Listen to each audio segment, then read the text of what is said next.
Selamat pagi, saudara-saudara sekalian yang ada di Indonesia. Terima kasih sudah bergabung. Selamat sore buat saudara-saudara yang ada di Amerika.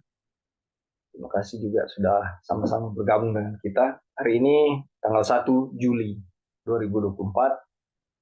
Kita sudah memasuki bulan yang baru. Puji Tuhan, eh, hari demi hari kita dipelihara oleh Tuhan, dituntun untuk melewati waktu-waktu yang eh, Tuhan izinkan harus kita lewati. Dan Bible study kita saat ini kita akan melanjutkan dari chapter 21 yang kemarin sahabat sudah disampaikan oleh Brother Lauri. Dan kita akan melihat sedikit uh, review ya dari Bible study kemarin. Jadi kita sudah masuk chapter 21, makan daging Kristus. Sini kemarin kita sudah mempelajari ya bagaimana kalau pengertian makan daging Kristus ya di dalam perintah Tuhan tentang perjamuan itu jelas sekali kita melihat ya di sana. Dan pada kesempatan ini kita akan melihat lagi lebih dalam ya. Dan kalau kita kembali ke chapter 20 kemarin membahas roti dari surga ya, dan bagaimana Tuhan mengajarkan ya di chapter 20 itu bagaimana kita juga ya tidak hanya hidup melalui makanan kita secara literal, tetapi melalui setiap firman yang keluar dari mulut Tuhan. Itu yang menjadi salah satu penekanan chapter yang kemarin. Sekarang kita lihat di sini, di mana maaf ya, saya agak sebagian saya baca untuk review ya. Kemarin masih banyak hal yang dapat kita pelajari dari catatan tentang pemberian mana. Jadi banyak hal ya. Salah satu yang kita dapat kemarin adalah bagaimana Tuhan memberikan, membuka tingkap-tingkap langit untuk menurunkan istilahnya jagung dari surga. Ya. Menurunkan mana dari surga untuk menjadi bahan makanan untuk bangsa Israel. Nah, ada banyak hal yang bisa kita pelajari. Dan di sini kita lihat waktu Tuhan menjanjikan makna, ya, berkata bahwa Ia akan menurunkan hujan roti dari langit bagi umatnya, dan itu terjadi. Ya, ini kalau kita baca di sini segenap perintah yang kusampaikan padamu hari ini haruslah kamu lakukan dengan setia. Ya, ini sebenarnya ayat ini kita cuma sering bisa baca ya, tapi kalau kita renungkan ya di saat membaca perintah Tuhan ini kan contoh seperti ini ya. Segenap perintah yang kusampaikan kepadamu pada hari ini haruslah kamu lakukan dengan setia. Ini Musa ya, dia bilang. Supaya kamu hidup dan bertambah banyak dan kamu memasuki serta menduduki negeri yang dijanjikan Tuhan. Jadi ketika Tuhan berfirman kepada Musa, bagaimana hal-hal apa yang harus dilakukan oleh bangsa ini, Musa menyampaikan kepada bangsa ini apa hal-hal yang harus dilakukan. Jadi dia katakan dengan setia, haruslah kamu melakukan dengan setia, ya. Dan kamu memasuki serta menduduki negeri yang dijanjikan Tuhan dengan sumpah kepada nenek moyangmu. Ingatlah kepada seluruh perjalanan yang kau lakukan atas kehendak Tuhan Allahmu di padang gurun selama 40 tahun ini dengan maksud merendahkan hatimu dan mencobai engkau untuk mengetahui apa yang ada di dalam hatimu. Saudara-saudara, saya pernah berdiskusi dengan sahabat saya. Jadi Waktu itu saya sedang ada di tempat pekerjaan saya, ya, dan oleh sekian lama saya tidak ke gereja lagi, lalu seperti dalam keadaan terisolasi, dan ada di lingkungan orang-orang yang memiliki pemahaman tentang ketuhanan yang berbeda, ya, dan ada banyak ujian-ujian yang datang, ya, apalagi di tengah laut itu, saudara. Apa ya, keluh kesah yang saya sampaikan kepada sahabat saya itu, dan dia hanya bisa bilang seperti apa yang baru saya baca ini, ya, padang gurun atau wilderness, ya, dia bilang, bro, itu tempat, itu padang gurunmu, itu wilderness tempatmu yang Tuhan izinkan ada di situ, ya, karena kadang-kadang seperti ada perasaan yang, aduh, saya ini seperti terputus dengan Tuhan, tapi satu sisi hal ini harus saya lakukan, saya harus jalani, ya. Tapi dia, kata-kata penghiburan yang dia mau bilang bahwa inilah padang gurunmu. Nah, bagaimana kita melihat waktu Musa, ya, sebelum dia dipersiapkan untuk dipakai Tuhan di dalam perjalanan kurang lebih 40 tahun menuntun bangsa Israel, Musa juga akan mengalami 40 tahun di padang gurun. Jadi di padang gurun itulah dia dipersiapkan. Saudara-saudara, menjadi perenungan kita adalah kita masing-masing memiliki wilderness-nya. Ya. Dan perhatikan, di mana di tempat itu, ya, dimanapun saudara-saudara berada, itu kita sedang diproses. Proses kehidupan kita berjalan bersama Tuhan. Ya, mungkin ada keluh kesah di situ, mungkin ada apa namanya ya, ada hal-hal yang tidak nyaman yang terjadi, ya. Tetapi disitulah sebenarnya pembentukan karakter bahkan kerohanian kita sedang terjadi dan Tuhan izinkan di waktu itu. Jadi ketika kita ada di padang gurun kita masing-masing, hendaklah bukan menjadi satu keluh kesah kita, tapi kita melihat kasih Tuhan di situ, pemeliharaan Tuhan. Sebagaimana Musa, bangsa Israel, kalau Musa itu mengalami 40 kali 3 ya, kalau nggak salah ya. Dia 40 tahun di Mesir, lalu dia 40 tahun di padang gurun, lalu dia 40 tahun menuntun bangsa Israel. Jadi kita memiliki wilderness-nya masing-masing. Ya, kita lihat ini, Tuhan Allahmu di padang gurun selama 40 tahun ini dengan maksud merendahkan hatimu dan mencoba engkau untuk mengetahui apa yang ada di dalam hatimu, yakni apakah engkau berpegang pada perintahnya atau tidak. Jadi di wilderness ini kita dibentuk oleh Tuhan di dalam hal kerendahan hati. Dan akan ada ujian-ujian yang diizinkan oleh Tuhan, ya, untuk boleh kita lewati, dan Tuhan mau lihat apakah kita berpegang kepada perintah Tuhan atau tidak. Ya.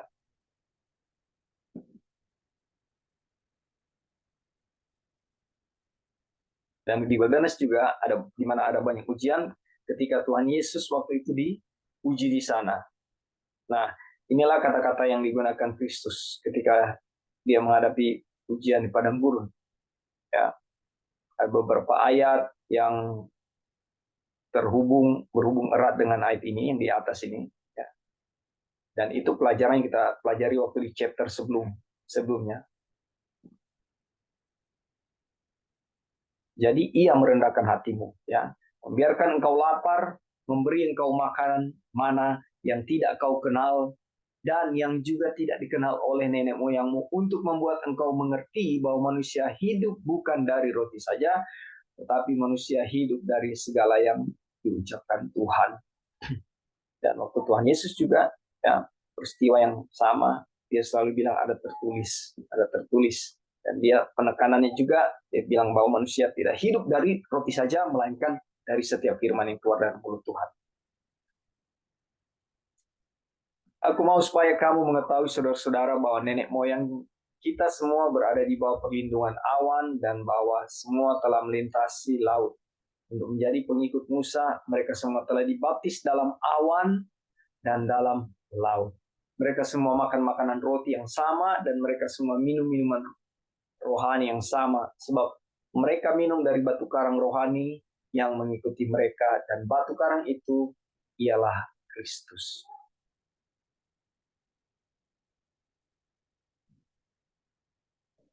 Nah, waktu di padang gurun, ketika mereka kehausan, ya, Tuhan membelah gunung batu, ya, di padang gurun untuk memberikan apa? Minum, ya. Banyak air di sana yang Tuhan siapkan, ya. Tapi di mana bangsa Israel terus ketika ada pengeluhan-pengeluhan yang terjadi, Tuhan istilahnya memberikan solusi kepada mereka. Kalau dari catatan sini kita melihat tetapi mereka terus berbuat dosa terhadap Tuhan. Mereka memberontak terhadap Yang Maha Tinggi. Ya, mereka mencobai Tuhan dalam hati mereka dengan meminta makanan menurut nafsu mereka. Saudara-saudara, makanya kadang-kadang sering diistilahkan, ya, makanan dunia itu adalah makanan Mesir. Ya, dan ketika masa Israel mereka ada di Mesir, walaupun di dalam perbudakan, ya, di dalam tekanan, di dalam istilahnya apa namanya, keadaan yang terbelenggu, ya, mereka kan namanya budak kan tidak bebas, saudara. Jadi semua mereka terikat. Tapi mereka merasa bahwa di sana itu masih lebih wah, ya, makanan, minuman itu mereka masih bisa makan daging di sana, ya, dan masih enak lah, ya. Dan kalau kita aplikasikan dalam kehidupan kita, sebagaimana kita juga yang masih mau jadi hamba dosa atau budak dosa, ya, mungkin segala sesuatu akan terasa nyaman. Lalu ketika Tuhan panggil kita untuk datang di jalannya Tuhan, ada hal-hal yang sudah biasa kita lakukan di masa lalu akan menjadi suatu yang kok nggak enak, ya. Akan seperti begitu. Bangsa Israel pun seperti itu. Dia bilang kepada Musa, kami makan makanan yang enak-enak, ya, di Mesir, sekarang kamu bawa untuk membunuh kami di padang gurun. Jadi saudara-saudara, kita melihat bahwa ketika pun bangsa Israel mengeluh, mereka mencobai Tuhan, ya, mereka meminta makanan sesuai dengan apa yang mereka mau, ya, daging kan. Nah, lalu mereka dalam pertanyaannya, sanggupkah Allah menyajikan hidangan di padang gurun? Memang ia memukul gunung batu sehingga terpencar air dan membanjiri sungai-sungai, tetapi sanggupkah ia memberikan roti juga atau menyediakan daging bagi umatnya? Sebab itu ketika mendengar hal itu, Tuhan gemas, ya, atau marah. Api menyala menimpa Yakub, bahkan murka bergejolak menimpa Israel, sebab mereka tidak percaya kepada Tuhan dan tidak yakin akan keselamatan daripadanya. Saudara, kalau hal-hal ini terjadi di zaman kita saat ini, ya, Tuhan sudah menuntun, sudah banyak istilah mujizat-mujizat terjadi, kejadian-kejadian yang karena kemurahan Tuhan itu nyata, dan kita percaya bahwa setiap peristiwa solusi dari Tuhan, ya. Lalu ketika di waktu yang sama juga kita datang kepada kesimpulan untuk tidak mempercayai Tuhan, ya, inilah yang menjadi bagaimana perasaan Tuhan itu terhadap kita atau bahkan terhadap bangsa Israel. Mereka tidak percaya kepada Tuhan dan tidak yakin akan keselamatan daripadanya. Ini kalau sudah hal keselamatan, memang tidak mudah. Kadang kita diuji, mati nggak kita ini? Atau ada Tuhan kah nggak saat ini? Ya, contoh hari-hari ketika kita, ya, contohnya beras, mungkin tinggal satu cupah, ya, di dapur, dan memang sudah tidak punya apa-apa. Ya. Kadang di situ mulai kita datang keraguan-keraguan, aduh, Tuhan ini mana? Saya sudah berdoa, saya sudah meminta, doa saya tidak putus-putus, tapi keadaan ini seakan-akan terbalik. Saudara, kalau kita lihat pengalaman perjalanan bangsa Israel ini, ya, apalagi di generasi kedua ketika mereka memasuki tanah Kanaan, itu banyak sekali hal yang bertentangan dengan apa yang Tuhan suguhkan dengan apa yang masuk logika daripada bangsa Israel. Ya, begitupun kita di dalam hal-hal ujian. Saya berdoa, saya meminta, saya bergantung kepada Tuhan. Tapi keadaan kok kayak nyerempet-nyerempet gitu, ya.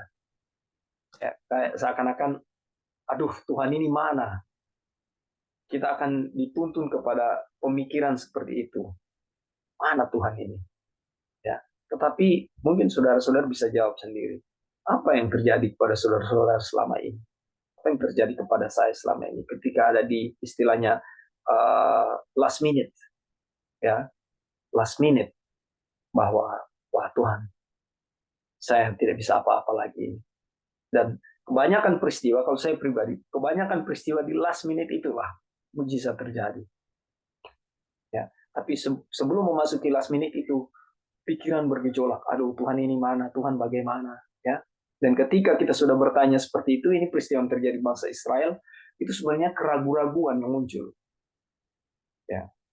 Oke, masih di review ini. Apakah saudara-saudara ada tambahan, ada masukan sebelum kita datang pada pembahasan?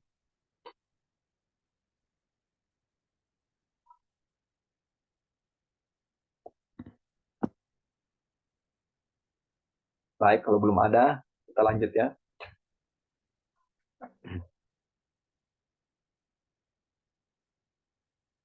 Nah, kita ketemu lagi di Roma 14 ayat 23. Segala sesuatu yang tidak berdasarkan iman adalah dosa.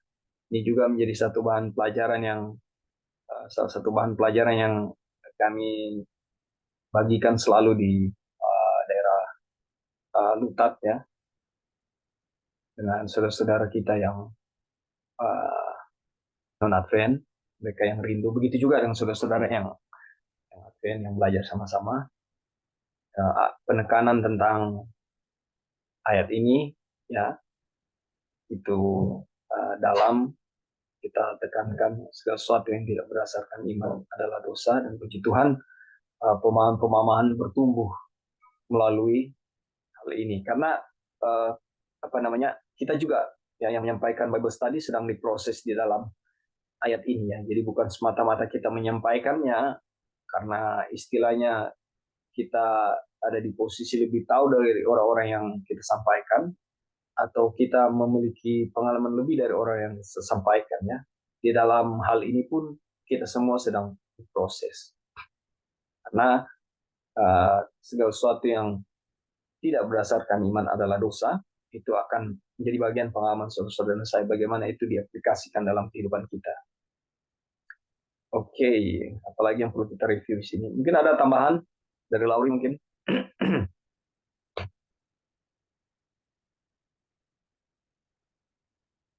Nah, ini juga yang mau ditekankan ya. Kehidupan hanya berasal dari firman Tuhan. Pada mulanya adalah firman, firman itu bersama-sama dengan Allah, dan firman itu adalah Allah, Yohanes 1 ayat 1. Dalam dia ada hidup, dan hidup itu adalah terang manusia. Yohanes 1 ayat 4. Manusia hidup hanya oleh setiap firman yang keluar dari mulut Tuhan. Apakah kita, saudara-saudara, bisa membuktikan hal ini? Ya, dari pengalaman kita, bahwa kehidupan hanya berasal dari firman Tuhan. Ya. Kadang kita cenderung kepada kasat mata. Ya. Apa yang ada di depan kita, itu yang kita percaya. Tapi yang tidak terlihat, ya, ada banyak pengalaman-pengalaman bangsa Israel yang boleh menjadi kekuatan buat kita, saudara, melalui ayat-ayat ini. Kehidupan hanya berasal dari firman Tuhan, dan memang Tuhan yang memberikan kehidupan kepada kita. Tergantung seberapa sering kita mendengarkan ayat ini. Kadang ya, yang menjadi pengalaman dalam kehidupan, ketika kita sudah, oh iya saya tahu ayat itu, ketika itu pernah dibahas, atau iya saya tahu ayat itu. Ya, sering sekali terjadi hal ini, dan uh, hal yang terpenting lebih dari itu adalah di saat kita tahu, tapi kita juga mengalami kehidupan ya, firman dari ayat yang kita pelajari itu, dari teks yang kita pelajari.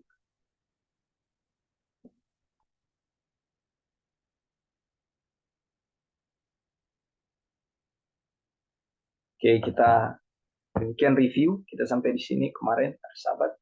Kita akan mulai untuk pembahasan awal mula. Firman ini ada pada mulanya, karena ia ada terlebih dahulu dari segala sesuatu. Kolose 1 ayat 17a.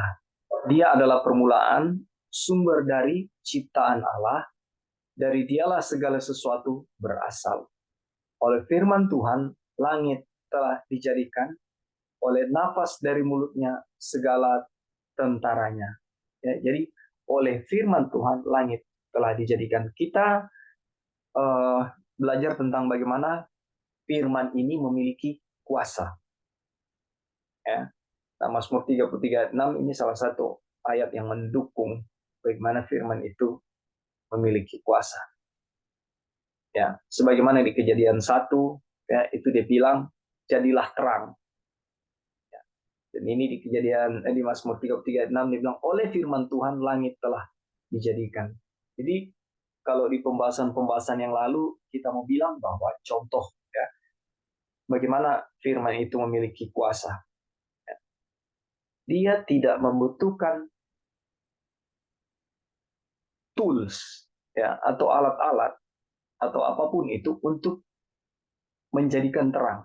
Dia hanya berbicara, jadilah terang, dan jadilah demikian. Ya. Kalau kita mau membuat baju, kita memerlukan materialnya, ya, kain, kita memerlukan jarum, mungkin mesin jahit, ya, dan benang, ya. Hal-hal ini yang sehingga baju bisa terbentuk. Tetapi bagaimana dengan Tuhan? Kalau kita membutuhkan terang lampu, ya, ke apa ya bahasanya pas, boleh saya bilang waktu itu ada Thomas Alva Edison yang menciptakan lampu, tapi dia membutuhkan juga beberapa instrumen untuk menjadi lampu. Ya. Bagi Tuhan untuk menjadikan terang, dia hanya menyampaikannya, hanya berbicara saja. Jadi kita lihat, ya, perbedaan dari uh, Tuhan yang memiliki kuasa itu, ya, ketika dia berfirman, dan kita manusia, ya, ketika kita ingin membuat sesuatu, hal-hal apa yang kita perlukan. Sementara Tuhan ketika ingin membuat sesuatu, dia hanya berfirman. Sebab dia berfirman, maka semuanya jadi. Mazmur 33:9. Dia memberi perintah, maka semuanya ada. Janganlah ada orang yang membayangkan bahwa ada kebingungan di sini. Karena Kristus adalah perwujudan yang sempurna dari firman Allah yang telah diucapkan. Apa yang ada sejak semula adalah firman yang memberi hidup. Oleh karena itu, segala sesuatu berasal dari kehidupan Allah.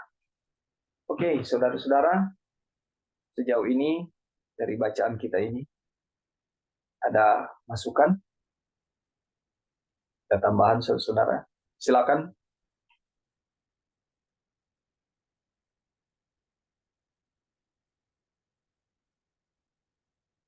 Ini ada banyak partisipan di sini, puji Tuhan.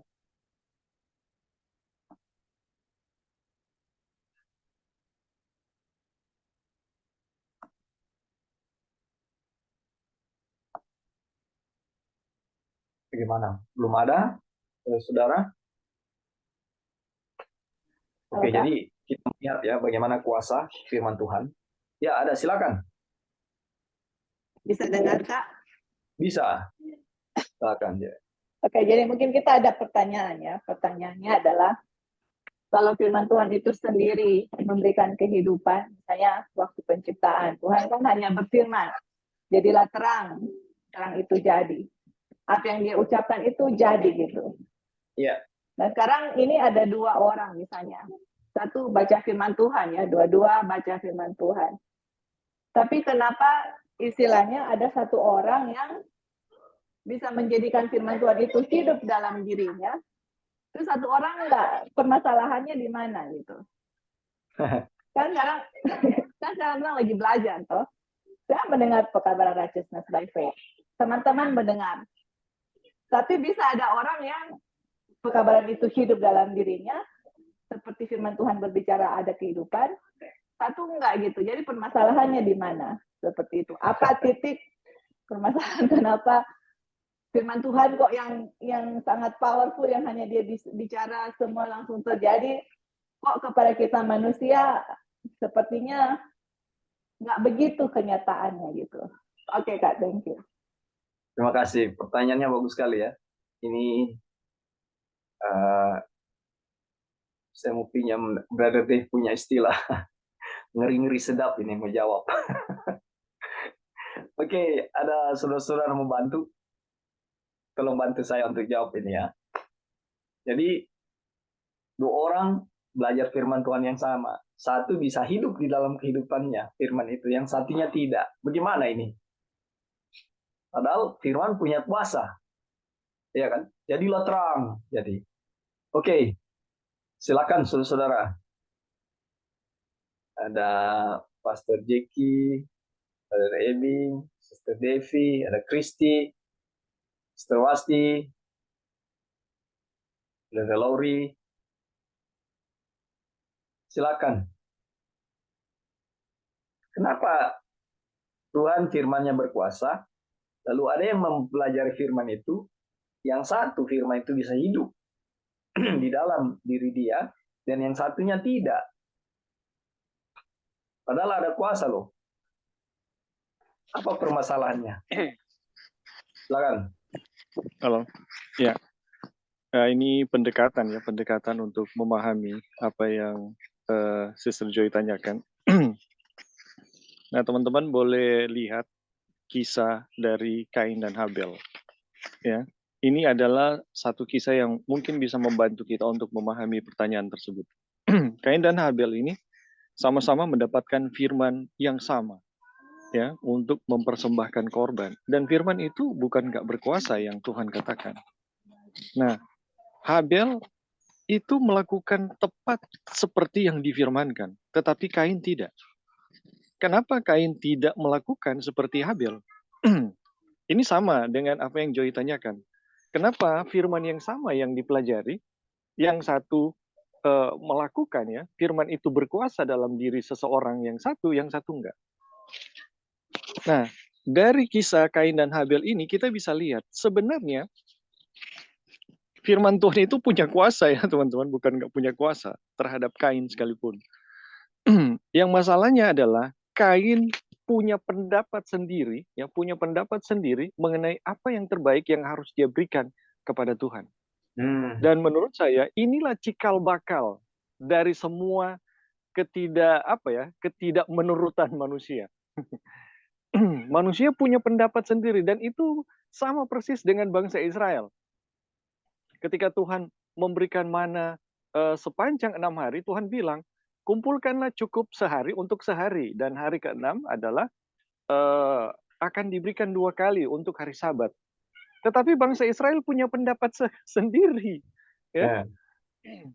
Mereka di hari pertama sampai hari kelima sering mengambil lebih supaya kelebihan sampai besoknya, dan itu membusuk. Tetapi di hari ke-6 mereka nggak ambil, ya mereka nggak ambil, tapi yang lain yang ambil ya, yang lain ambil 2 kali gitu. Nah, ini contoh yang sangat simpel. Mereka punya pendapat sendiri. Mereka udah dengar firman Tuhan, tapi mereka punya pendapat sendiri mengenai firman itu. Jangan-jangan ini lebih bagus gitu. Dan ini yang membuat ya, teman-teman, ini yang membuat seluruh agama kekafiran itu muncul. Bukan cuma tidak melakukan tidak melakukan firman Tuhan atau firman itu tidak berkuasa. Seluruh agama kafir itu muncul dari sini gitu. Bagaimana manusia mengkreasikan ya sesuatu yang di luar firman Tuhan. Sangat sederhana kepada bangsa Israel. Sangat sederhana firman yang Tuhan berikan kepada Habel. Ya, buat aja seperti itu, dan itulah tanda ya firman itu bekerja, dan firman itu bekerja teman-teman. Tidak ada pembedaan ya antara firman Tuhan yang Tuhan ucapkan kepada Habel dan kepada Kain, itu nggak ada bedanya. Itu sama-sama punya kekuatan yang sama. Dan saya sangat yakin apa yang terjadi di dalam diri Habel, di dalam diri Kain, itu bukan cuma hal yang biasa-biasa. Itu adalah satu pertarungan, tetapi apa yang dibuat oleh Kain ini merupakan satu pemaksaan dari apa yang dia pikirkan. Jadi Kain punya pemikiran sendiri. Saya akan karena Habel gembala, saya petani, ya saya harus ikut gaya saya gitu. Saya petani, saya persembahkan buah-buahan yang terbaik dari tanah saya. Dan saya bukan memberi untuk setan loh, saya memberi untuk Tuhan gitu. Jadi Bing, kira-kira seperti itu. Dan ya, terjemahannya gimana itu, Bing? Apakah uh, apakah artinya jangan menambah-nambahkan firman iya, Tuhan? jangan menambah-nambahkan firman Tuhan. Dan biasanya kalau kita belajar ya tulisan-tulisan Ellen White mengenai belajar Alkitab, kita sangat dilarang punya pendapat untuk belajar Alkitab untuk mendukung pendapat kita. Itu sangat-sangat dilarang. Kita ketika belajar Alkitab itu harus seperti anak kecil ya. Ini nasihat belajar Alkitab dari Wagoner maupun Jones ya. Kita tidak boleh seperti sudah tahu kemudian mau cari ayat atau belajar kemudian supaya mendukung pendapat saya. Waduh, itu bahaya sekali. Jadi sebenarnya kenapa orang tidak melakukan atau ya ekstrim-ekstrimnya sesat dan ekstrim-ekstrimnya jadi Farisi atau jadi kepausan atau jadi ateis, sebenarnya sama prinsipnya. Ketika mereka menerima firman Tuhan itu bekerja. Cuma menurut pendapat mereka, jangan-jangan ini jauh lebih bagus gitu. Seperti pendapat mereka. Jadi karena pendapat sendiri gini, ini yang berbahaya sekali. Makanya dalam belajar Alkitab kita harus lepas, kosong, seperti anak kecil. Dan biasanya walaupun sebenarnya biar kita tahu ya, sudah sempat belajar. Sekalipun, sekalipun kita misalnya udah 10 kali lah baca ayat yang sama, kita harus sangat berhati-hati teman untuk berpikir bahwa kita menguasainya. Ini sangat berbahaya. Karena firman Tuhan itu hidup ya. Firman Tuhan itu hidup, dia nggak statis. Apa yang kita pahami tentang ayat yang sama ya, hari ini belum tentu besok sama teman-teman. Maksudnya bukan dia beda ya, tapi dia lebih kaya lagi, dia lebih terang lagi. Bukan beda ya, dia berubah bukan dia beda. Tetapi ada pemahaman-pemahaman yang lebih kaya yang Tuhan akan berikan ketika kita mendekati ayat yang sama atau teks yang sama atau pasal yang sama itu dengan roh seperti anak kecil. Dan biasanya ini yang membuat kita memahami isi Alkitab. Karena Tuhan dengan leluasa bisa berfirman ya, bisa memberikan pengertiannya, bukan pengertian kita gitu. Dan biasanya ketika kita belajar seperti anak kecil, hasilnya selalu melakukan seperti yang difirmankan. Bukan sebaliknya.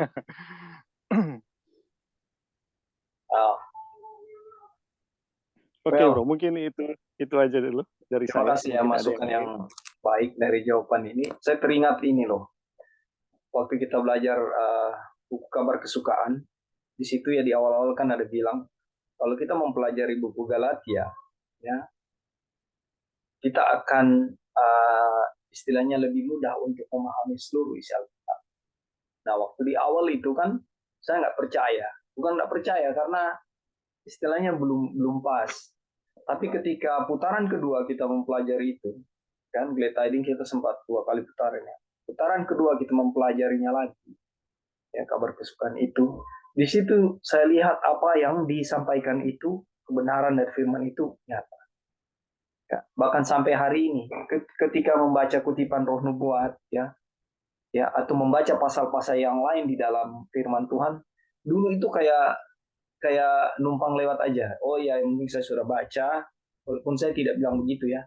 Tapi pengertiannya sangat berbeda dengan di saat setelah mempelajari pembenaran oleh iman dan kita baca pasal, kita dapat pengertian-pengertian yang baru. Itu yang Wagoner juga bilang.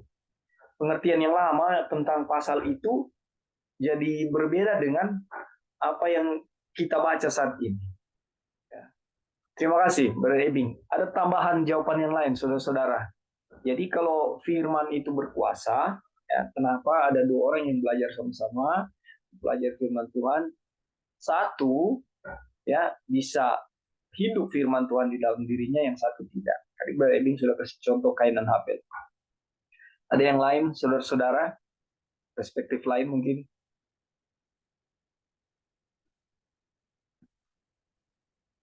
Silakan.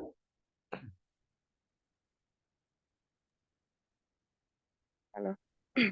Ya, Iya, Kak Dolphin. silakan. Kalau kalau dari kita dan apa yang kita sendiri pribadi apa ya rasakan sendiri. Oke. Dan memang yang kita tahu sih begitu ya. Kenapa berkuasa ya pasti karena ada dosa ya. Sampai firman itu tidak bisa bekerja dengan istilahnya dengan leluasa Ya. dan mungkin ada satu contoh yang kita bisa bagikan dari kita Oke. pengalaman. Mudah-mudahan bisa jadi kesaksian dan bisa juga ada bisa menjawab sedikit dari pertanyaan Kak Joy. Silakan. Ya di awal tahun kita seperti ada roh suci bekerja untuk suka belajar firman Tuhan. Kemudian kita baca atau kita ganti saya aja ya soalnya nanti jadi itu lagi. Jadi saya baca pas buka buku Kerinduan Segala Zaman ada yang judulnya Jangan Gelisah Hatimu. Waktu saya baca itu enggak terlalu bagaimana sampai ada baca berkali-kali.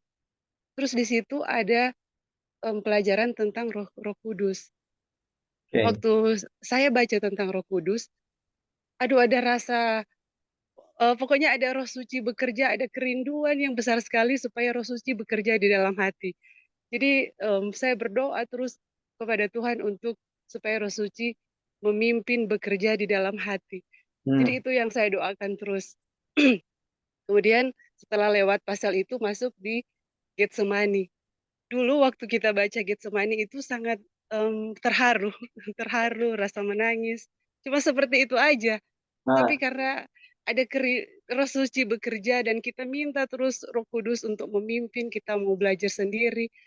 Maksudnya Roh Tuhan yang kasih tahu pelajaran. Pokoknya kita minta ada kerinduan lah muncul karena Roh Tuhan sudah bekerja untuk minta terus Roh Kudus em, memimpin.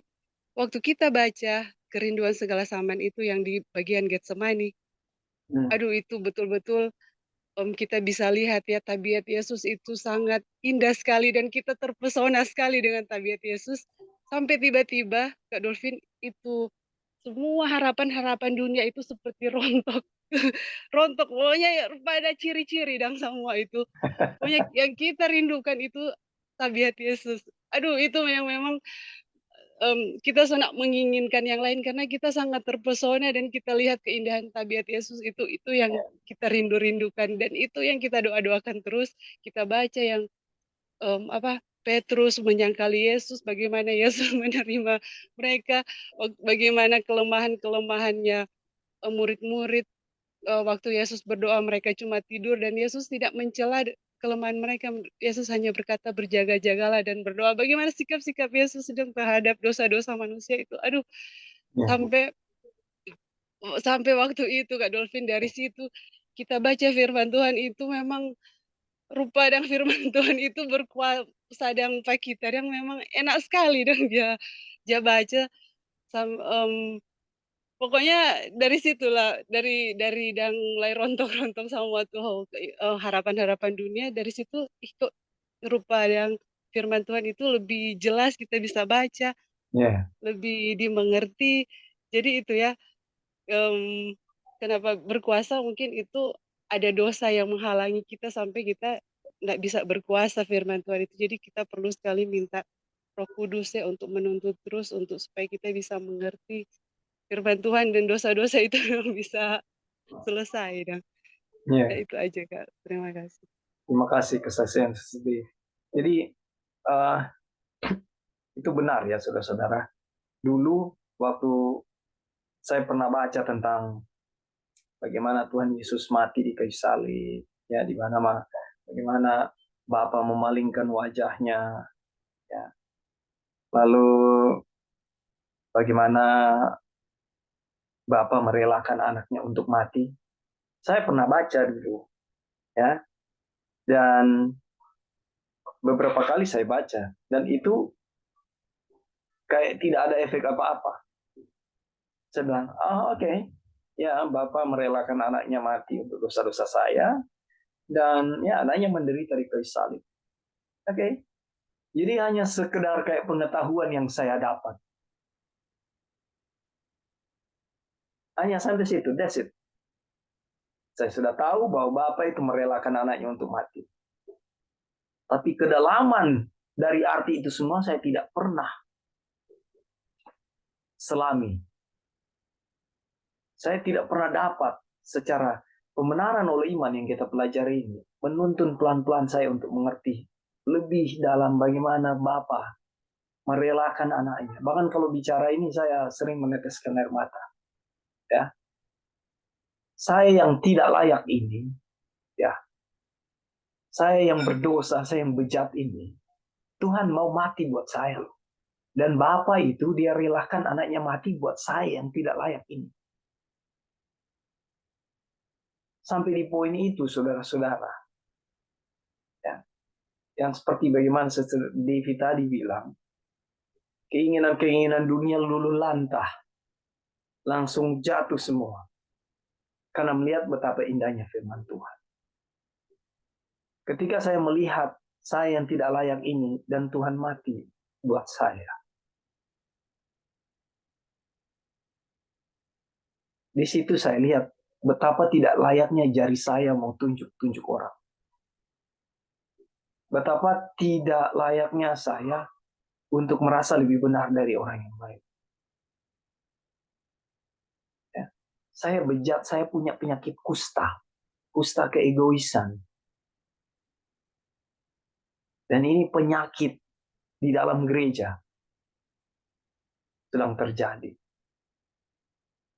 Tapi ketika pembenaran oleh iman Tuhan izinkan, saya pelajari. Dan saya dimampukan oleh Tuhan melihat kedalaman arti dari Bapa merelakan anaknya mati. Ya. Dan Tuhan kita, Tuhan Yesus yang menciptakan langit dan bumi itu. Ya. Tercabik-cabik. Dikatakan di ayat oleh bilur-bilurnya. Ya. Kita disembuhkan. Ya, bilur-bilur itu luka. Ya, luka cambuk yang sobek. Melalui hal itu, penyakit saya disembuhkan. Coba lihat, saya tidak layak, saya kotor, saya bajingan. Tapi Tuhan mau mati buat saya.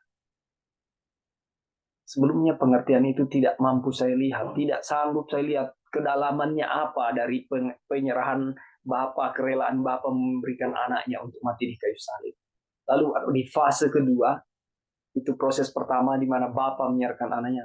Fase kedua di mana penderitaan Kristus. Mulai dari Getsemani. Ya. Bahkan waktu dia dieluk-elukan di Yerusalem. Ya, dia meneteskan air mata. Ya, ketika dia ada di bukit yang melihat keindahan kota Yerusalem. Dan dia meneteskan air mata.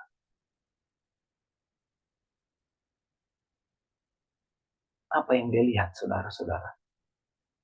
40 tahun kemudian, ya, kota ini akan hancur dibinasakan. Kenapa Yesus meneteskan air mata? Karena dia melihat penolakan. Saya pun tidak mengerti sampai di situ. Tapi pembenaran oleh iman menuntun saya untuk melihat itu jauh lebih dalam. Jadi inilah yang Sister Devi tadi share. Pengalaman kehidupan dengan bagaimana firman itu berkuasa. Saya pun juga mengalami hal sama. Dan saya percaya bahwa saudara juga memiliki kesaksian masing-masing tentang bagaimana firman itu hidup. Oke, masih ada yang lain mau menjawab pertanyaan Sister Joy? Ya. Kalau kita simpulkan dari Brother Ebing tadi, jadi Kain menambahkan. Ya, Kain menambahkan. Kalau Sister Devi tadi mau bilang bahwa pengertian akan kebenaran firman Tuhan itu tidak mendalam dirasakan. Saya pun mengalami hal yang sama untuk menjawab pertanyaan Sister Joy. Kalau ada jawaban yang lain, saya juga mau bilang bahwa silakan saudara simpulkan ya. Saya pun mengerti ini lebih dalam ketika saya mempelajari pembenaran oleh ini. Lalu di situ juga ada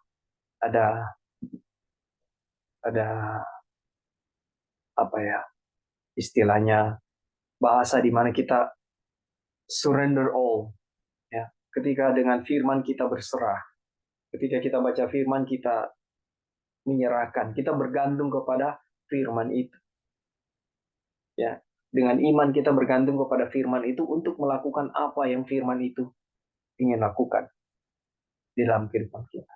Tetapi kalau kita seperti yang dari Ebing bilang tadi, ada pemikiran tambahan, ya, jadinya seperti Kain. Jadinya seperti kita akan membenarkan bahwa kita punya pemikiran itu adalah benar, ya, dengan didukung oleh ayat-ayat yang lain, pokoknya sumber pemikirannya. Saudara, di zaman Adam dan Hawa, ya, setelah mereka jatuh dalam dosa, memang mereka bersusah payah untuk menanam, untuk hidup, ya. Tetapi hasil-hasil di awal-awal itu, ya, di mana buah-buahnya itu yang terbaik yang dihasilkan oleh Kain, ya. Kenapa? Apakah dulu pakai pestisida? Apakah dulu ada pencemaran udara? Ya, tanahnya dulu subur. Tentunya segala yang ditanam itu hasilnya baik. Dan memang benar, itu yang terbaik dia pikir dia bisa sampaikan. Makanya pembenaran oleh iman ini mengajarkan kepada kita. Hukum bilang bahwa aku tidak menginginkanmu, ya, bukan yang terbaik darimu yang aku inginkan. Itu yang hukum bilang. Hukum mau, aku ingin, yang aku mau adalah Bapa, ya, Tuhan, ya, di dalam kamu yang melakukan semua pekerjaan baik itu. Oke, kalau masih ada tambahan yang dari yang lain untuk menjawab Sister Joy? Halo, Bro. Ya, silakan, brother. Ya, kalau kita lihat itu dari penciptaannya, apa yang Tuhan bilang semua jadi ya. Dari hari pertama, hari ke-6, sampai hari ke-6, apapun yang Tuhan bilang jadi, karena memang firman-Nya berkuasa. Ya. Cuman ada bukti di mana kalau firman Tuhan itu nggak jadi, nggak semua jadi, itu kepada manusia aja. Yang lain kok bisa apa yang Tuhan bilang jadi semua, cuma manusia ada yang bisa, ada yang enggak. Itu yang jadi pertanyaan kan di Joy, dari pertanyaan dari Joy. Bagaimana kok ada manusia yang bisa, ada yang tidak. Sedangkan dari dulu firman Tuhan itu berkuasa di penciptaan jadi. Jadi kalau saya pribadi lihat, jadi apa yang Tuhan perintahkan di benda mati, itu jadi. Ya, benda hidup juga ya, kecuali manusia ya kalau kita lihat. Nah, ini makanya apa namanya, di kata-kata pembenaran oleh iman, kalau kita pelajari ada kata-kata submit, kata-kata yield, atau bahasa Indonesianya menyerah atau menyerahkan diri. Atau kalau kita bisa bilang dengan kata lain mati diri ya, mati. Kalau Ya. kita nggak mati, nggak bisa untuk firman Tuhan itu bisa bekerja. Firman Tuhan kan itu kayak benih ya, benih itu bagaimana dia bisa bertumbuh, dia harus mati dulu di tanah baru dia bisa bertumbuh. Kalau dia nggak mati, nggak bisa bertumbuh. Itu seperti itulah. Ini yang membuat kita nggak bisa menurut karena kita nggak mati diri. Atau kita nggak menyerah kepada firman Tuhan. Istilahnya firman itu mau bekerja tetapi diri kita sendiri yang menolaknya itu. Itu seperti itu yang menjadi kendala kita selama ini. Kita tahu firman Tuhan itu berkuasa, kita tahu ini dia punya efeknya seperti apa, tetapi kita nggak mau menyerahkan diri sepenuhnya kepada Tuhan. Itu yang menjadi kendala kita. Makanya tadi kayak persembahan Kain dan Habel. Kain mempersembahkan yang terbaik, tetapi bukan yang terbaik yang Tuhan minta dari kita, seperti teman Goner ya. Tetapi dia menuntut kesempurnaan kepada penurutan.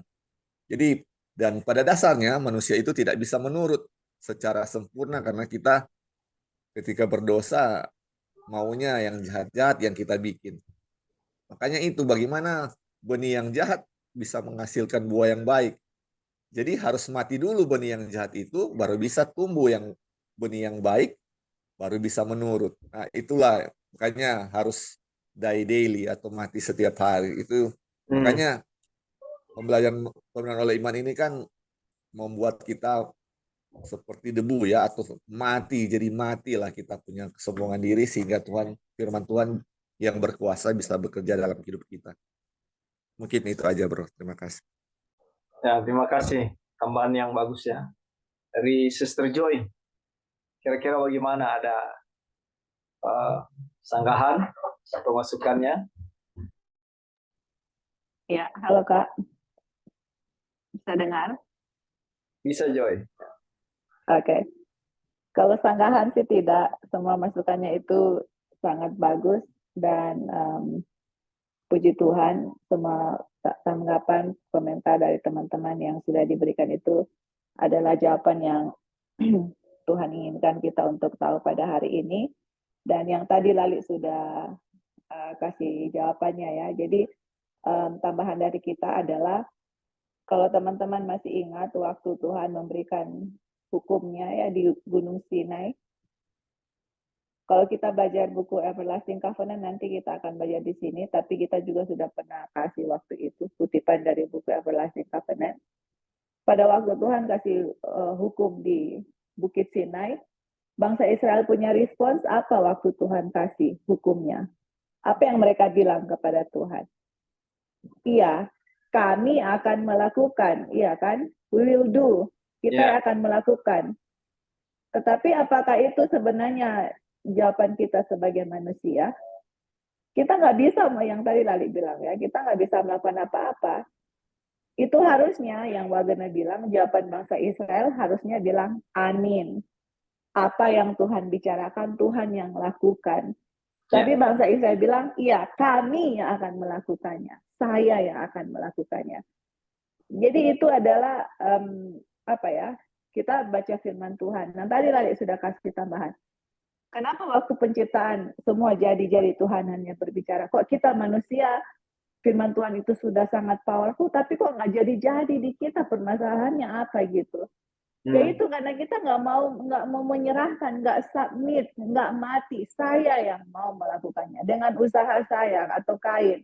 Saya mau mempersembahkan persembahan yang terbaik dari saya, atau yang tadi Edik bilang, ada persepsi, ada konsep sendiri dari yang firman Tuhan bilang. Firman Tuhan bilang kita submit. Firman Tuhan itu yang akan melakukannya. Tapi pikiran kita enggak, saya yang harus melakukannya, atau ada usaha dari saya untuk mau menurut hukum Tuhan. Seperti bangsa Israel, kami akan melakukannya. Pas firman Tuhan itu dikasih, yang terjadi 10 hukum dikasih itu, yang terjadi adalah mereka baru bilang kami akan melakukannya. Ujung-ujungnya penyembahan terhadap lembu lembu golden calf ya, lembu emas. Jadi itu teman-teman, di saat kita melihat bahwa firman Tuhan itu dan kita bilang oh ya kita akan melakukannya, itu sangat berbahaya. Kenapa teman-teman? Karena kita nggak tahu kita punya kondisi apa. Kita punya kondisi itu pas jatuh dalam dosa. Kita punya pikiran itu selalu mau bertentangan dengan setiap firman yang keluar dari mulut Tuhan. Itu kita punya natural. Dan kita harus sadar itu pertama yang kita harus tahu, bahwa kita sadar bahwa apa yang firman Tuhan bilang. Saya seperti waktu lalu ya, saya kasih contoh. Misalnya saya bilang ke orang jangan ambil itu. Teman-teman tahu apa yang dia bikin, justru dia bikin ambil yang kita bilang jangan. Atau tolong ambil, mami minta tolong ambil itu sapu atau apa. Dia nggak akan ambil gitu. Apa yang saya bilang pasti opposite dengan apa yang dia bikin. Itulah kita manusia seperti itu. Nah dalam kondisi seperti itu, gimana saya mau menurut akan firman Tuhan? Kita harus sadar bahwa kita nggak bisa, teman-teman. Nggak ada dari diri kita yang untuk bisa menurut akan setiap firman yang keluar dari mulut Tuhan. Makanya Tuhan mau bilang sesuatu itu nggak ada powernya. Karena saya pikir saya bisa. Tapi di saat saya sadar saya punya kondisi, itu langkah pertama ya. Kita tahu kita nggak bisa dan kita submit Tuhan, Saya nggak bisa gitu. Apa yang Tuhan lakukan, apa yang Tuhan firmankan itu iya dan amin. Lakukanlah di saya gitu. Saya percayakan firman Tuhan itu punya kuasa, berkuasa untuk melakukan di dalam diri saya gitu. Saya nggak bisa Tuhan, dengan usaha saya pasti akan jatuh. Dan itu teman-teman pengalaman saya pribadi dan mungkin pengalaman teman-teman juga gitu. Kita tidak membiarkan firman itu bekerja sendiri ya dalam diri kita. Dan kalau firman itu bekerja dalam diri kita, teman-teman, itu akan ada hancur ya yang tadi Devi kasih kesaksian. Ada rasa, teman-teman bisa merasakan sendiri ya, hati hancur, bisa melihat akan kasih Tuhan. Itu semua batu-batu selfish, egois itu akan hancur dan kita akan, Tuhan lakukanlah dalam saya nggak bisa, saya bisa melihat betapa kasih Tuhan dalam diri saya. Tuhan mati untuk saya pribadi. Dan firman Tuhan yang Tuhan ucapkan itu sangat berkuasa. Dan saya mau ya teman-teman, willing, saya mau, Tuhan saya mau, jadikan saya mau, saya kasih, saya punya kehendak di dalam kehendak Tuhan dan Tuhan lakukan. Kalau kita teman-teman bikin itu setiap hari, submit rasa diri kita tidak bisa dan memang kita tahu kita nggak bisa, itu kuasa firman Tuhan itu akan sangat powerful teman-teman. Apa yang dia bilang itu akan terjadi. Tapi di saat kita merasa sudah ada sesuatu yang saya bisa atau saya bikin ini, saya, aduh kalau sudah seperti itu ada prideful seperti orang Farisi, nah itulah seberapa besar pun kuasa Tuhan menciptakan dunia ini, itu nggak akan ada apa-apa dalam diri kita, nggak ada efeknya. Dan kemudian yang kedua kita harus belajar dari pelajaran dari Firaun ya. Di saat firman Tuhan sudah konflik dia akan dosanya, dia sudah melihat akan kuasa Tuhan, itu mengeraskan hatinya ya teman-teman. Jadi istilahnya enggak apa ya,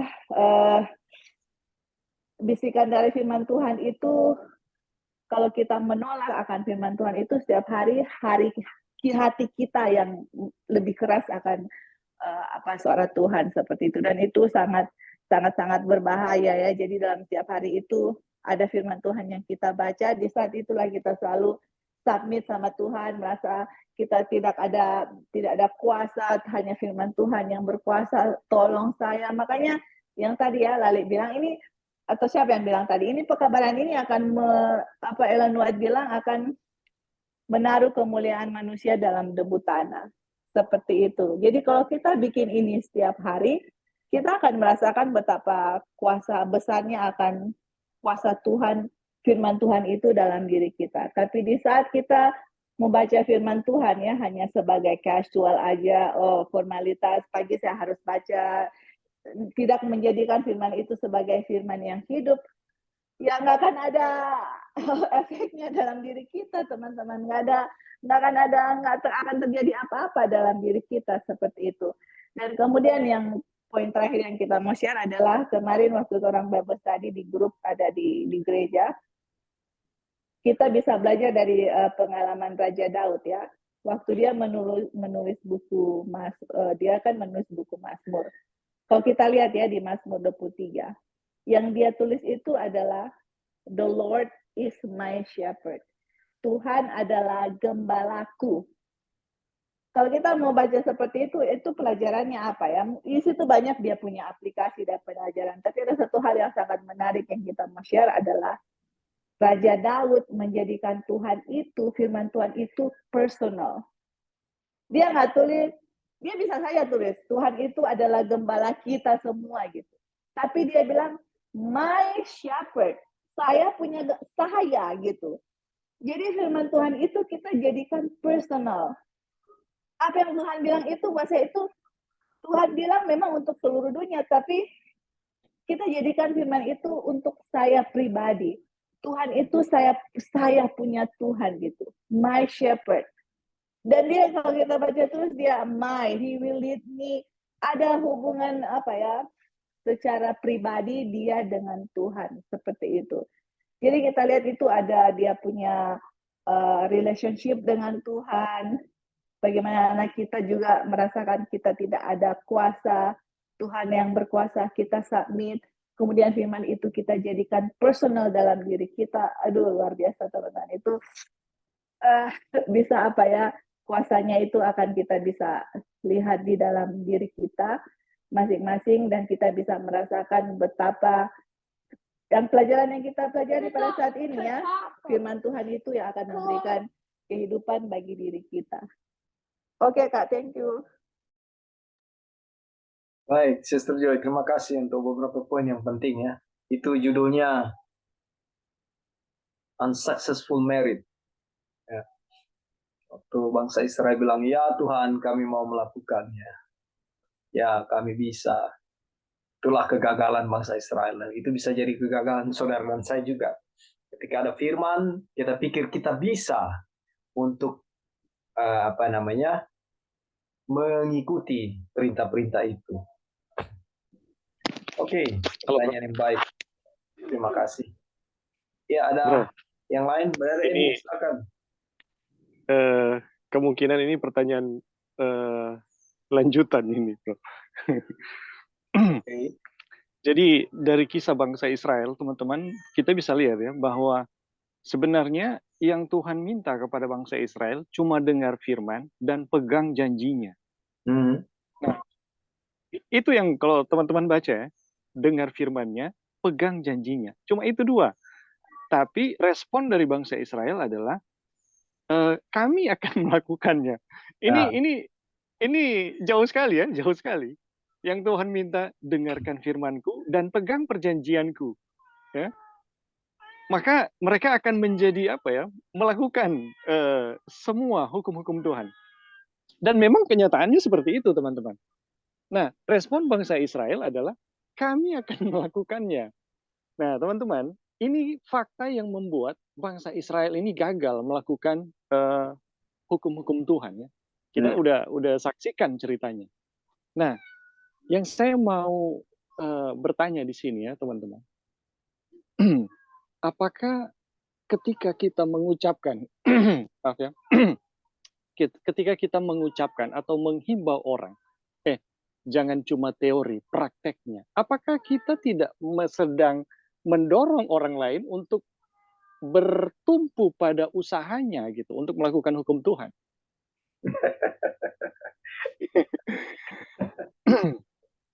Ya. Nah, teman-teman, statement ini saya hampir tidak pernah pakai lagi ya. Jangan cuma teori tapi prakteknya. Karena saya tahu meta meaningnya atau meta pesannya, saya akan menggerakkan orang lain untuk bertumpu pada usahanya.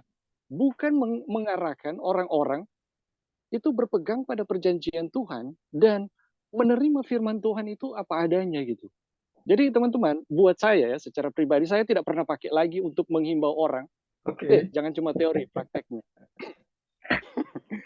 Ya, ini sekedar pertanyaan, tapi buat saya pribadi itu sikap saya, teman-teman. Oke, itu aja.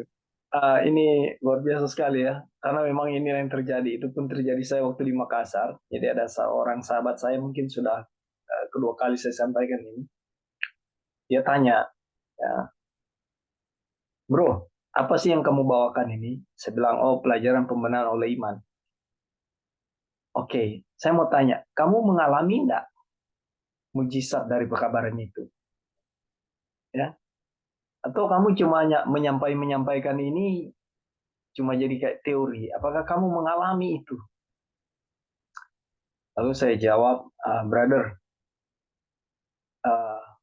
semenjak saya belajar pelajaran ini, ya, saya justru dibentuk oleh pengalaman-pengalaman melalui pelajaran ini.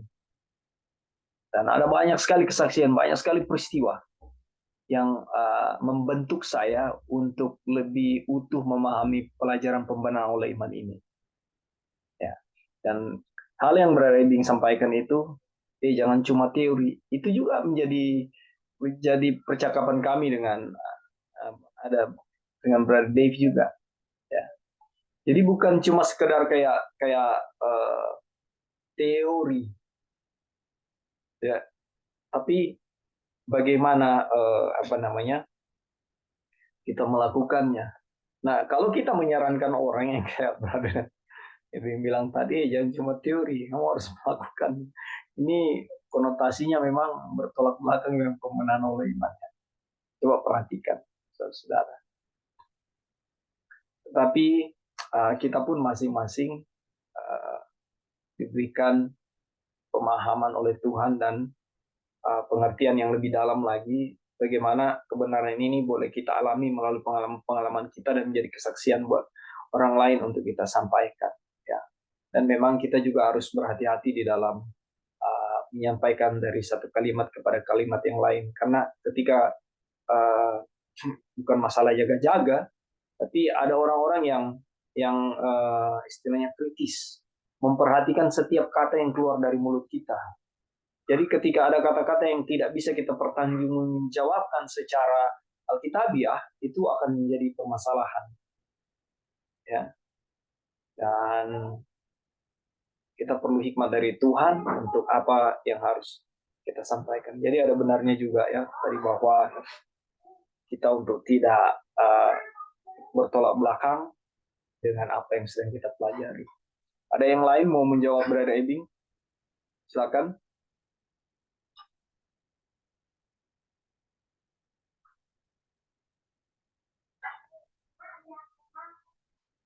Oke, baik, kalau belum ada. Jadi itu ya. Jadi brother saya setuju ya. Jadi jangan mendorong orang untuk istilahnya bertentangan lah dari apa yang sudah kita pelajari. Halo. Iya, silakan. Ya, bisa didengar ya? Bisa, Pastor. Bisa. Saya tertarik mengenai reaksi daripada bangsa Israel ya. Oke. Jadi ketika kita percaya kepada Yesus, Yesus itu bukan hanya memberi kematiannya untuk menebus kita. Jadi kita tidak perlu lagi menanggung maut. Ya. Jadi jangan hanya berhenti di situ. Yesus juga memberikan kehidupannya, kehidupan benarnya. Ya. Jadi itu kasih karunia-Nya itu ialah di situ. Jadi ada kehidupan benar dari Kristus dan juga ada penebusan, ya, darah penebusan untuk kita bisa tidak lagi menanggung maut. Seperti itu. Kita tidak lagi menanggung maut, tapi kita nanti akan menjalani kehidupan benar yang Yesus miliki. Ya. Nah, seperti itu kan. Sebenarnya itulah kasih karunia itu di situ gitu. Nah, kasih kebenaran Kristus itu seperti apa? Jadi kalau kita dapat pemberian, maka kita akan cari tahu ini. Ini apa yang diberikan kepada saya ini? Kan seperti itu. Saya senangi atau tidak? Nah, ketika kita belajar firman Tuhan, itulah kebenaran kan? Ya. Firman-Mu adalah kebenaran kan gitu. Jadi itulah kebenaran Kristus. Jadi ketika kita belajar firman, itu bukanlah dorongan bagi saya untuk ayo kerjakan, bukan. Tapi inilah pemberian Tuhan itu gitu loh. Ini pemberian Tuhan ini. Kamu senang nggak? Ini dinyatakan dalam hidupmu. Jadi sebenarnya itu tawarannya. Makanya ketika Brother Ebing katakan hanya dengar dan terima, ya percaya, ya memang itu dia. Oh ya ini, wah ini pemberian yang luar biasa. Ini pemberian yang luar biasa. Yeah. Dan kalau itu misalnya saya dapat hadiah baju dan saya seneng bajunya bagus, maka saya akan pakai itu baju itu gitu. Saya akan pakai. Saya seneng untuk memakainya. Yeah. Jadi ketika kita mendengar firman lalu kemudian terdorong untuk saya harus lakukan, itu berarti kan yang dipancing itu kebenaran diri, bukan kebenaran Kristus. Seperti itu. Jadi ya kita harus terima. Ya saya setuju juga ya dengan Brother Ebing untuk mungkin berhati-hati di dalam mendorong orang untuk melakukan kebenaran firman Tuhan ini. Jadi melakukan itu perlu dilihat karena itu harus dinyatakan. Seperti itu kan? Harus dinyatakan. Kebenaran itu harus dinyatakan. tetapi itu bukan dinyatakan melalui kekuatan diri kita. Dan disinilah tadi kelahiran baru, pohon yang baik akan mengeluarkan buah yang baik. Ya. Jadi kita tidak akan dapat mengeluarkan buah yang baik dari firman itu. Jadi harus Yesus yang Yesus yang kebenaran Kristus itulah yang merubah pikiran kita. Ya, kita sudah dilahirkan kembali sebagai manusia yang baru, sehingga itulah buah bukan lagi buah diri, tapi buah dari Kristus. Itu aja, terima kasih. Terima kasih, Pastor. Jadi poin yang baik sekali ya.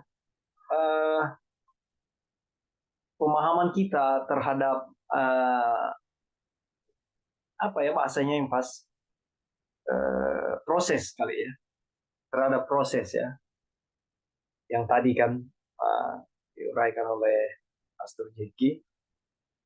Ya, sebenarnya di saat kita belajar itulah pemberian itu, dan ketika baju ini indah, bagus, kita mau menggunakannya. Ya, terima kasih untuk satu pemahaman yang baik, dan kita boleh melihat perbedaan-perbedaan itu. Puji Tuhan, Pastor. Oke. Kira-kira begitu ya, Brother Eding. Ya, halo. Jadi terima kasih Ada tambahan? untuk responnya. Jadi ya kita setuju ya dengan Pastor Jeki, seperti itu. Jadi bukan kita tidak berharap ada perbuatan, tapi kita tahu bahwa perbuatan itu tidak akan pernah ada tanpa kebenaran Kristus. Ya, tanpa kebenaran Kristus yang dikenakan.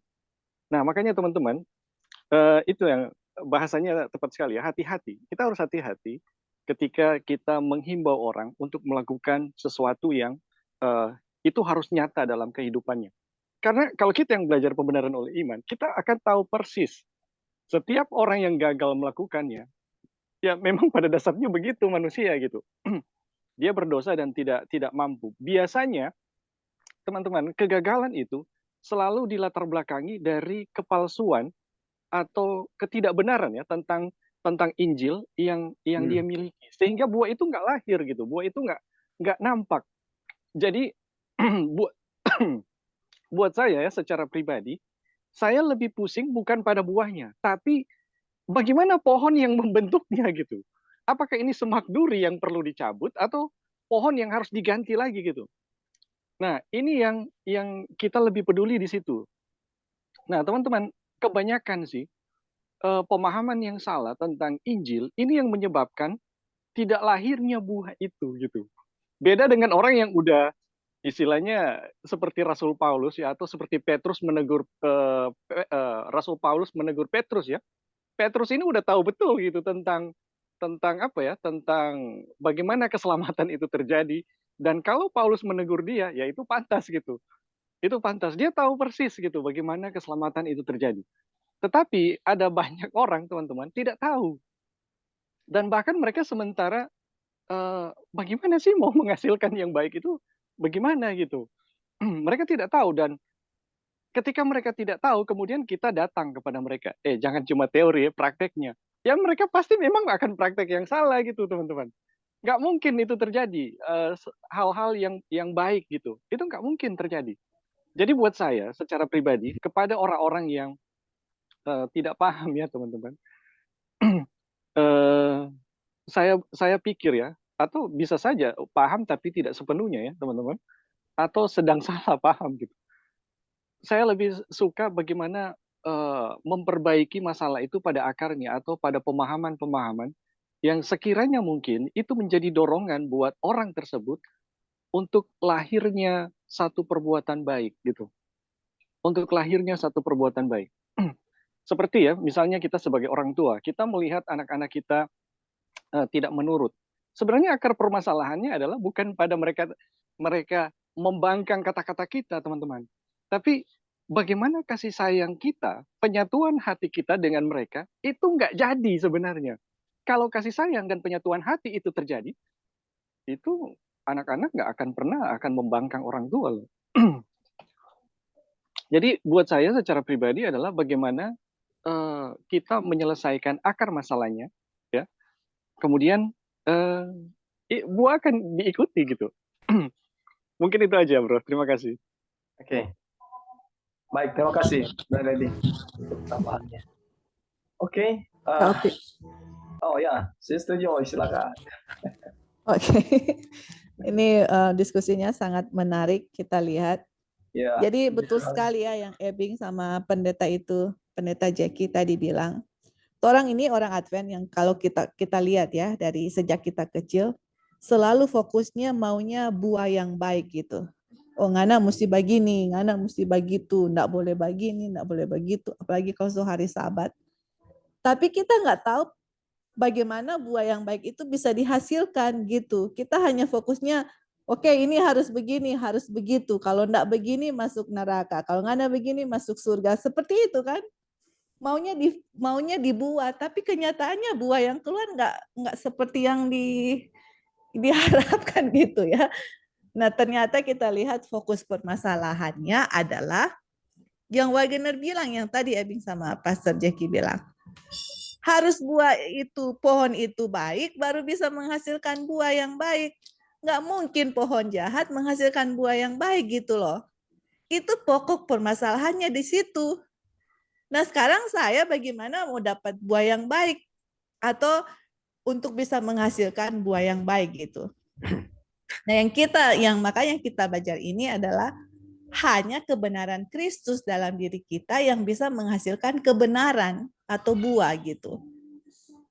Kita yang tadi Ebing bilang contoh, oh ngana mesti lakukan seperti itu. Itu sama dengan kita mau fokus, ngana mesti kasih keluar buah yang baik, tapi orang semua clueless, nggak ada petunjuk gimana buah yang baik itu bisa keluar gitu. Di pelajaran ini mau hancurkan semua akar-akar yang mana, maksudnya bukan menghancurkan ya, untuk kembali ke pokok permasalahannya kita itu apa gitu. Kok kenapa nggak ada buah? Nah, ternyata untuk menghasilkan buah yang baik, pohonnya itu harus baik. Bagaimana pohonnya itu harus baik gitu loh. Bagaimana buah kebenaran itu bisa dihasilkan? Hanya satu dia punya jawaban, nggak ada jawaban yang lain teman-teman. There is no other answer. Hanya kebenaran Kristus yang kita terima dalam diri kita gitu. Baru bisa menghasilkan buah yang baik. Sama kan seperti bangsa Israel waktu firman Tuhan dia kasih 10 hukum. Ya Tuhan, lakukanlah dalam kita, karena kalau saya yang melakukan, nggak akan ada keluar buah yang baik gitu. Kristus yang lakukan di dalam saya. Makanya dalam pekabaran ini yang ditinggikan itu adalah Kristus ya. Darahnya itu berkuasa untuk menghancurkan akar-akar dosa kita, untuk kita bisa menerima akan kebenaran Kristus. Nggak ada cara yang lain, nggak ada kebenaran dari kita sendiri gitu teman-teman. Nah makanya kan kita lihat ya, yang tadi Ebing bilang Injil yang palsu. Kita biasa di masa lampau, oh harus begini, harus begitu, nggak boleh begini, nggak boleh begitu. Oh pokoknya sangat strict dengan yes, banyak sekali rule-nya 1-10 gitu. Tapi justru Kristusnya diletakkan di mana? Mana Kristusnya gitu loh. Sepertinya Kristusnya ditutup dengan apa kali ya, hanya sebagai bumbu-bumbu perasa yang hanya ditambahkan sini sana di situ. Tapi justru itu yang harus kita utamakan. Ini Injilnya ini loh, ini Kristusnya inilah, kebenaran ini yang bisa membuat buah itu ada hasil yang baik gitu. Kalau ini kita nggak tahu dasar permasalahannya apa, kita nggak tahu bagaimana untuk menyelesaikan itu, teman-teman, sampai mau bagaimanapun nggak akan pernah ada buah yang baik, teman-teman. Kalau pohon kita masih rusak, nggak akan bisa menghasilkan buah yang baik. Kalau Kristus dan kebenaran yang nggak ada dalam kita, nggak akan bisa. Mau bagaimanapun nggak akan bisa, teman-teman. Jadi kita bisa lihat ya, pusat permasalahannya apa dan solusinya apa gitu. Dan kenapa orang nggak mau menerima kebenaran Kristus? Yaitu karena ada preconceived idea, oh saya bisa melakukan ini. Sama seperti Kain, saya harus melakukan yang terbaik. Pasti kalau saya lakukan terbaik, pasti akan diterima oleh Tuhan. Tapi bukan yang terbaik yang Tuhan mau. Tuhan mau kesempurnaan, Tuhan mau Kristus. righteousness-nya Kristus yang Tuhan mau, bukan dari usaha kita yang terbaik. Nggak seperti itu. Kalau kita sudah salah konsep, sudah salah gitu. Dan keterbaikan kita pun yang kita lakukan kalau bukan dari kebenaran Kristus itu dosa, teman-teman. Ya. Jadi solusinya kita sudah lihat ya, bahwa Kristus ini Kristus nggak bisa kita jadikan nomor 2, harus nomor 1, prioritas gitu. Karena itulah solusinya. Other than that nggak ada dia punya solusi apapun di dunia ini. Nggak ada solusi dosa apapun kecuali Kristus dan kebenarannya yang kita terima. Kalau itu kita tahu, teman-teman, kalau kita tahu itu obatnya, kita tahu kita udah sekarat nih, udah mau mati. Kalau kita tahu itu obatnya, kita akan cari benar-benar dan bisa mendapatkan. Carilah Kristus dan kebenarannya, kerajaan surga dan kebenarannya. Kalau kita cari yang lain, berarti kita nggak tahu permasalahannya apa dan solusinya apa. Pekabaran ini kasih tahu saya punya permasalahan apa dan solusinya apa, seperti itu. Nah, inilah yang kita lagi belajar ya, untuk kasih tahu kita punya permasalahan, ketidakpercayaan, bagaimana Kristus yang berkuasa ini untuk membangkitkan bahwa oh ya benar, iya betul ya, ini saya punya permasalahan dan ini Kristus solusinya, berulang-ulang dari Kejadian sampai Wahyu. Jadi kita bisa lihat ya bagaimana semua Alkitab bisa connect dan dia punya pusat adalah Kristus itu sendiri. Oke, thank you Kak Opin. Ya, puji Tuhan. Terima kasih ya. Tambahan-tambahan yang luar biasa. Itu semua yang dibahas tadi kita bisa lihat di Yohanes 15 ya, ayat 1 sampai 8. Jadi ketika ayat 4 dia bilang begini, tinggallah di dalam aku dan aku di dalam kamu. Sama seperti ranting tidak dapat berbuah dari dirinya sendiri kalau ia tidak tinggal pada pokok anggur. Demikian juga kamu tidak berbuah jika kamu tidak tinggal di dalam aku. Ini yang menjadi permasalahan kita.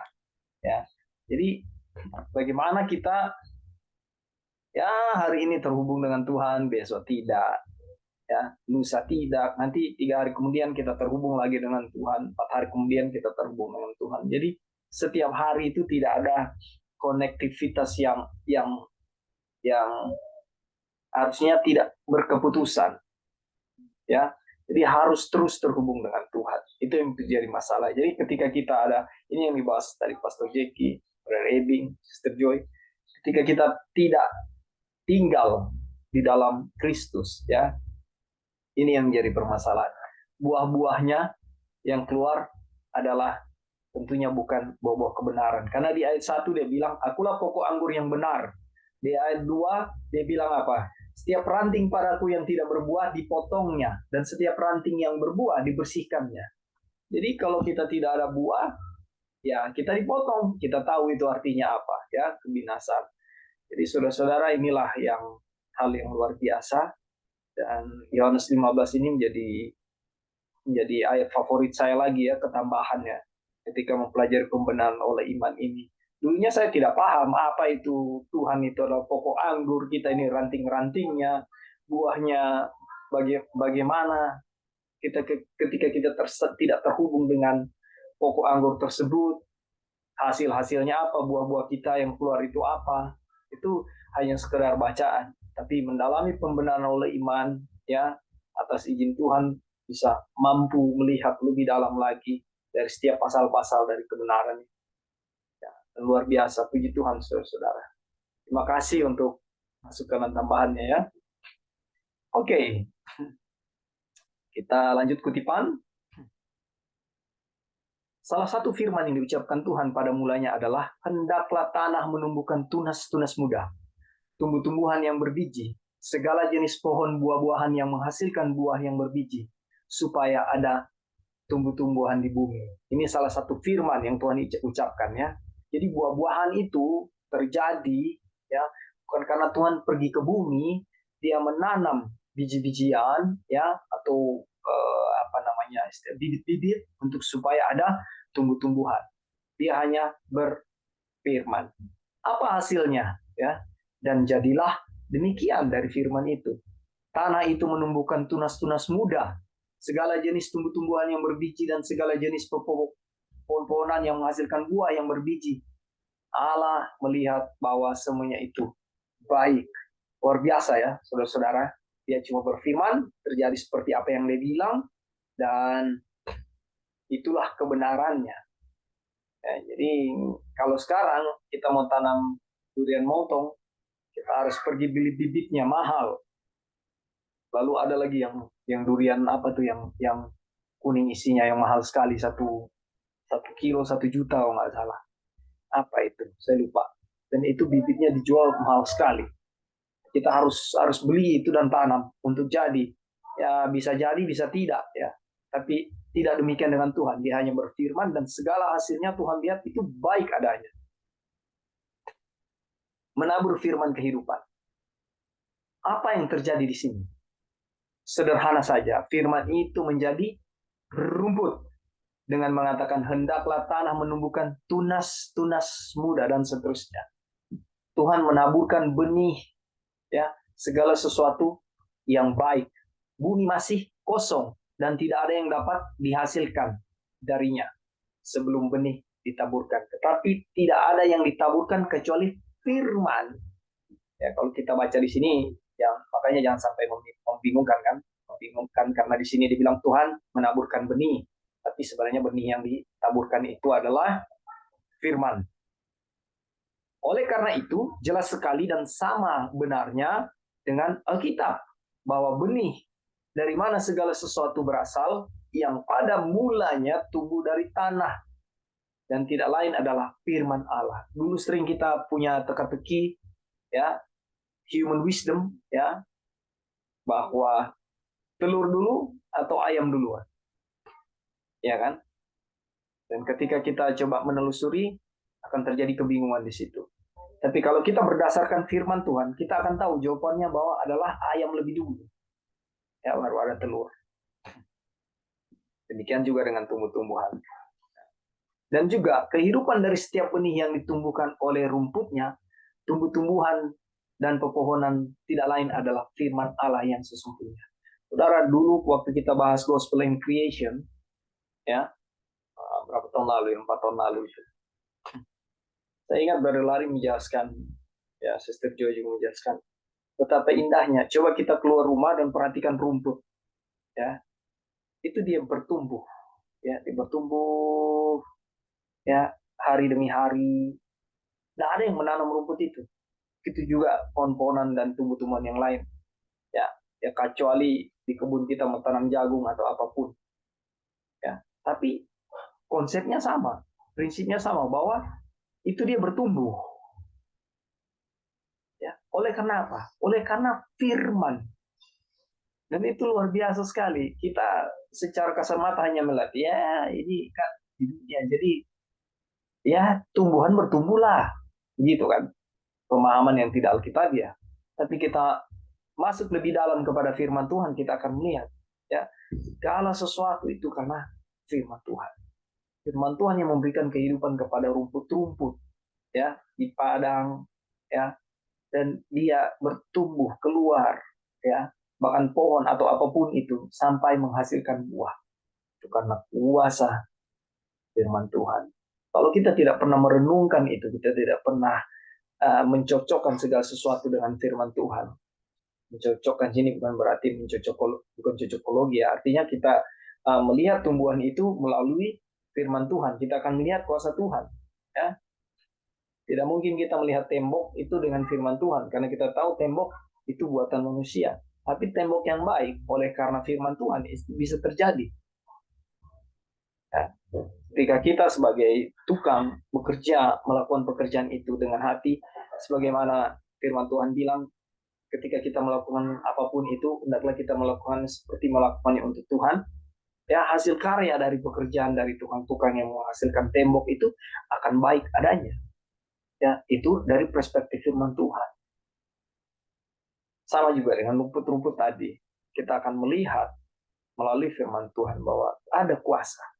Dan kuasa itu hidup. Dia statis. Tadi Brother Eding bilang di pelajaran kita chapter yang lalu tentang roti mana dari surga, ya, roti dari surga itu menjelaskan bahwa firman Tuhan itu hidup. Berfirmanlah Allah kepada manusia yang dijadikannya. Lihatlah, aku memberikan kepadamu segala tumbuh-tumbuhan yang berbiji di seluruh bumi dan segala pohon-pohonan yang berbuah berbiji itulah akan menjadi makananmu. Kejadian 1 ayat 29. Ini juga yang menjadi dasar bagaimana kita yang penyakitan melihat apa sih yang Tuhan mau kita makan, gitu loh.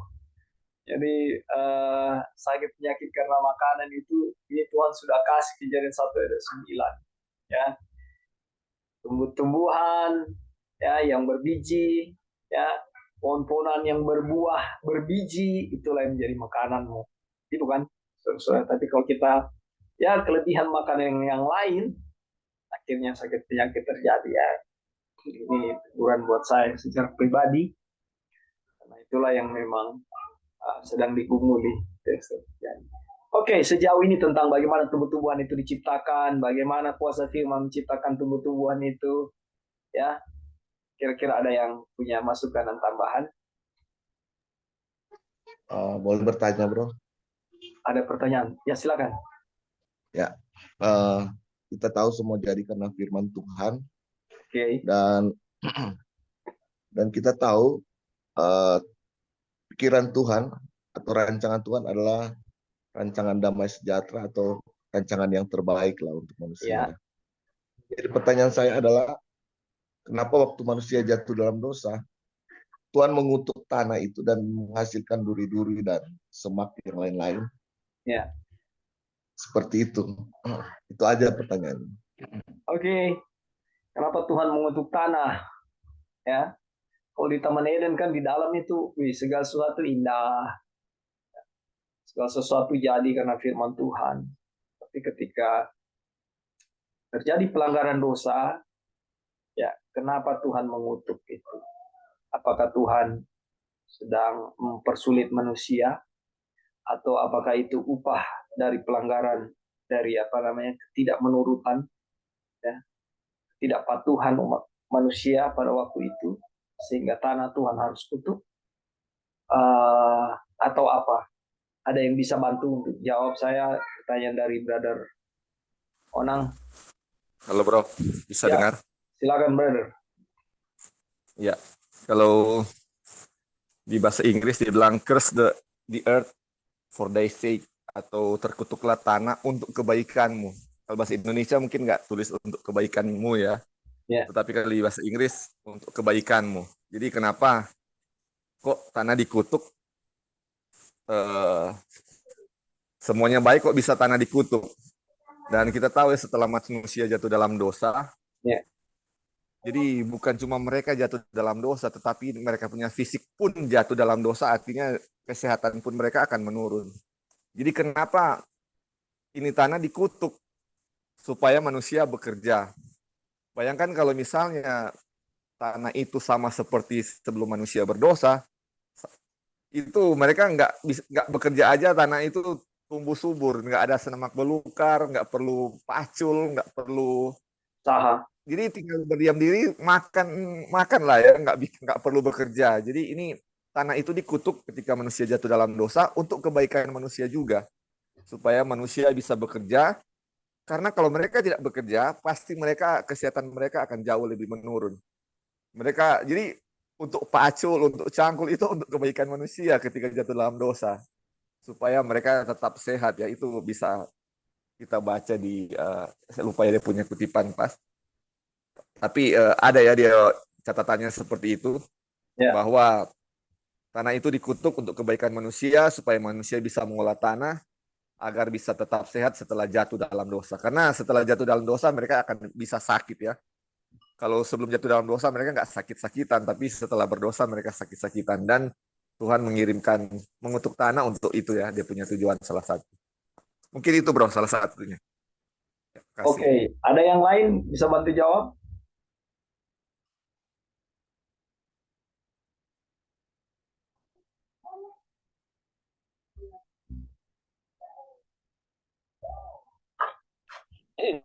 Halo bro. Ya, silakan brother. Iya, kalau nggak salah ingat ya Nyonya White menulis itu konsekuensi dosa.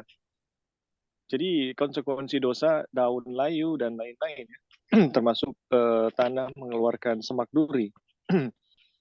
Nah, tetapi itu diizinkan itu terjadi demi kebaikan manusia ya yang berdosa, seperti yang Brother Lauri tadi so jelaskan. Dan ini bisa jadi juga untuk mencegah manusia, kalau nggak salah ya teman-teman, belajar kejatuhan Sodom. Kejatuhan Sodom itu karena terlalu berlimpah justru. Terlalu nyaman dan terlalu berlimpah. Jadi memang Tuhan mengizinkan hal-hal ini terjadi ya. Kutuk ada di dalam bumi ini sebenarnya untuk membatasi supaya dosa itu tidak terlalu menyebar ya atau bertumbuh dengan cepat. Jadi betul sekali, semuanya itu demi kepentingan dan kebaikan manusia itu sendiri. Oke, itu aja. Terima kasih. Baik, terima kasih Brother Ebing untuk jawabannya. Di sini saya coba lihat di Keluaran 3 ayat 17.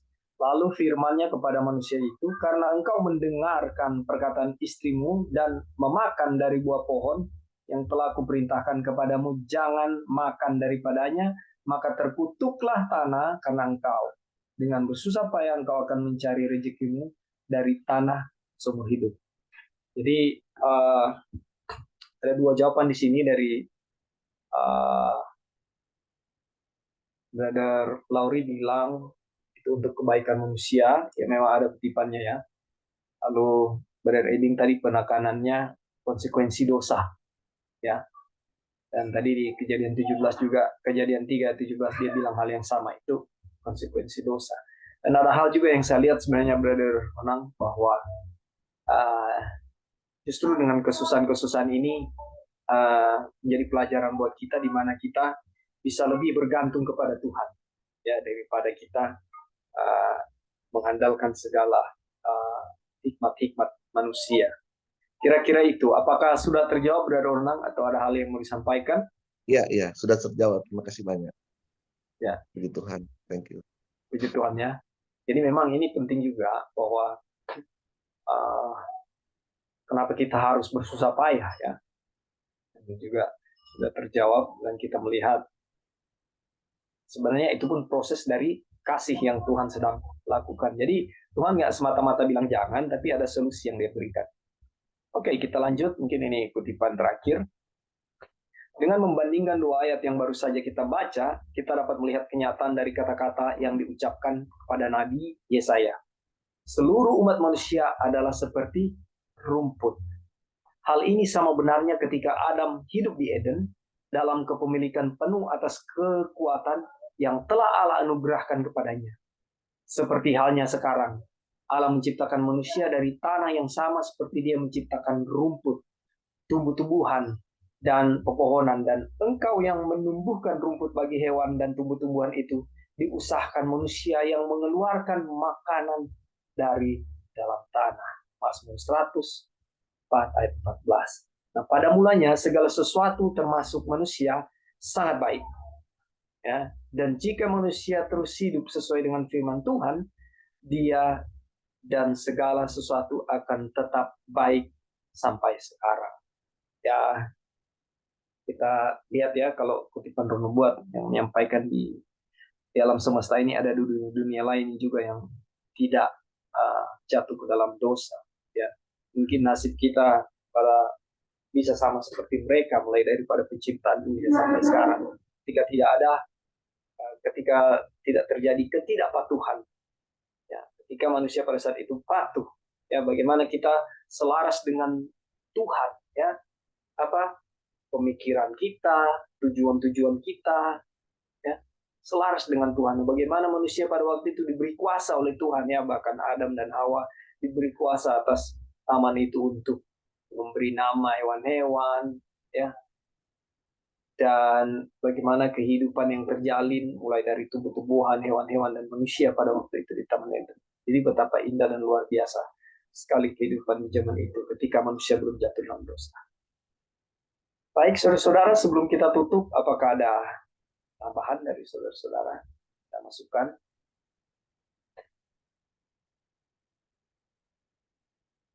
Oke, baik, kalau belum ada kita akan. Halo. Oh ya, silakan.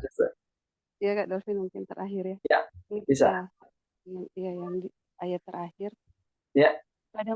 Ini bilang, pada mulanya segala sesuatu termasuk manusia sangat baik. Dan jika manusia terus hidup sesuai dengan firman Tuhan, dia dan segala sesuatu akan tetap baik sampai sekarang. Oke.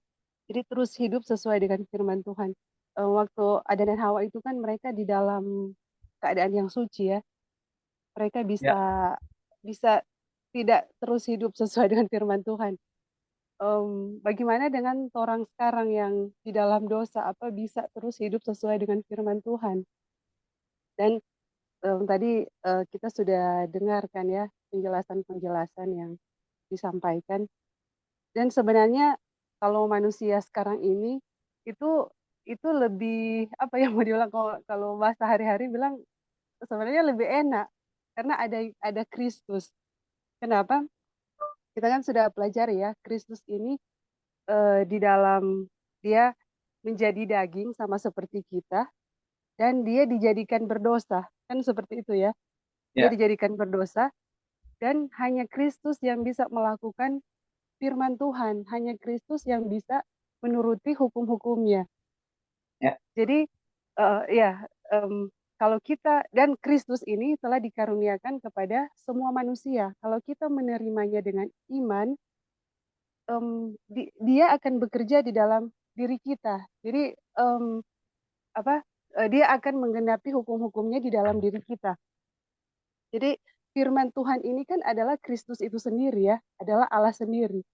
Jadi kalau kita terima firman Tuhan dengan iman, firman Tuhan ini akan bekerja di dalam diri kita. Jadi firman Tuhan yang akan bekerja di dalam diri kita, bukan kita ya. Jadi sebenarnya kita enak sekali, sama dengan Pendeta Jeki bilang, itu sama dengan hadiah, kita tinggal menerima atau apa ya tadi, sama dengan Kak Dolphin kasih doi pak kita tinggal ambil aja itu, dan kita tinggal terima aja kan, itu kita nggak bikin apa-apa tuh. Jadi sebenarnya aduh, kalau kita itu ya, ini enak sekali manusia, kita nggak perlu berusaha untuk melakukan firman itu atau melakukan hukum-hukum Tuhan. Itu pemberian, kita tinggal terima dengan iman, dan firman ini akan bekerja di dalam diri kita. Jadi sebenarnya, bisa ya kita sebenarnya karena ada Kristus, kita bisa dalam keadaan berdosa ini, kita bisa terus hidup sesuai dengan firman Tuhan. Aduh, puji Tuhan ya, karena Kristusnya kita bisa maksudnya kita terima juga Kristus di dalam dengan iman, maka Kristus yang akan menggenapi hukum-hukumnya. Puji Tuhan untuk itu. Baik Kak, terima kasih Tuhan. Puji Tuhan, Sister Devi. Jadi pemahaman-pemahaman yang baru disampaikan ini ya, puji Tuhan ada Tuhan Yesus. Itu sebelum kita mengenal bagaimana pembenaran oleh iman ini, kita pelajari, kita tidak akan paham sedalam itu. Ya, bahwa syukur ada Tuhan Yesus. Sebelumnya itu hanya jadi satu statement-statement yang mungkin menghibur diri, atau hanya sekedar untuk show up kepada orang bahwa saya bergantung pada Tuhan. Ya, tanpa kita mengalami kedalaman dari arti untung ada Tuhan Yesus, puji Tuhan ada Tuhan Yesus. Ya, sehingga segala sesuatu itu kita bisa melihat dari perspektif yang benar. Ya, ayat bahkan karena kita mengalaminya. Ya, inilah pembenaran oleh iman. Ya, tadi kalau ditanya bagaimana kita bisa hidup selaras dengan firman Tuhan, akulah pokok anggur yang benar. Ya. Jadi yang berbuah itu akan dipotong.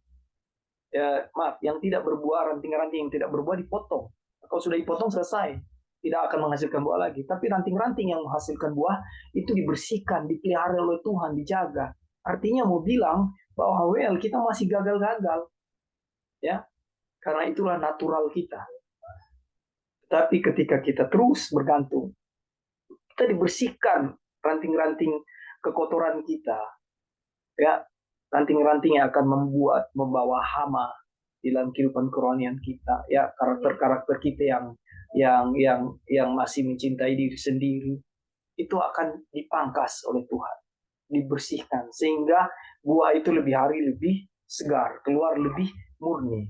Dan bisa ketika dinikmati adalah buah yang segar, buah yang indah, ya, buah yang sehat, ya. Karena kita adalah orang melihat kehidupan kita, ya. Apalagi kita yang suka membahas firman Tuhan, kita yang suka menyampaikan kebenaran firman Tuhan, kita ini jadi pandangan orang melihat kita. Ya, sengaja tidak sengaja mereka akan melihat buah. Apakah kita berbuah? Dan kalau kita berbuah itu cuma karena Kristus, ya, bukan karena kita berusaha untuk berbuah. Terima kasih untuk tambahan penutup dari Sister TV. Puji Tuhan, saudara-saudara, terima kasih banyak untuk semua partisipasinya. Dan saya percaya Tuhan bersama-sama dengan kita untuk belajar firman Tuhan ini. Biarlah kemuliaan hanya bagi nama Tuhan. Jadi kita akan lanjut hari Sabat lagi. Saya bawa dalam nama Tuhan kita, Yesus Kristus.